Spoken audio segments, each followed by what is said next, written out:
Tricycle driver sinaksak ng kainuman sa Nagilian, La Union. Para sa detalye, narito si Idol Denise Brillante.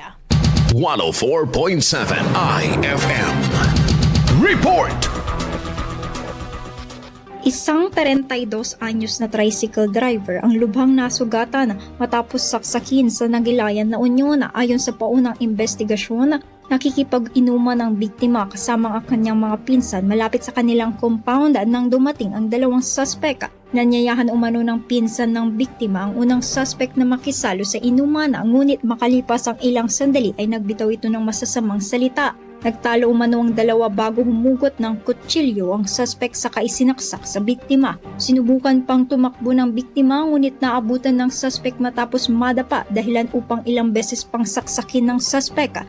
Sinubukan din umano ng isa pang suspect na saksakin ang biktima ngunit agad itong naharang ng pinsan ng biktima.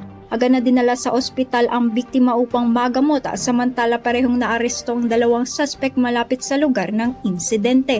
Patuloy ang investigasyon ng otoridad ukol sa insidente. Kasama mula rito sa IFM News Dagupan, ito si Idol Denise Brillante Tatak. IFM IFM News. IFM News. IFM News.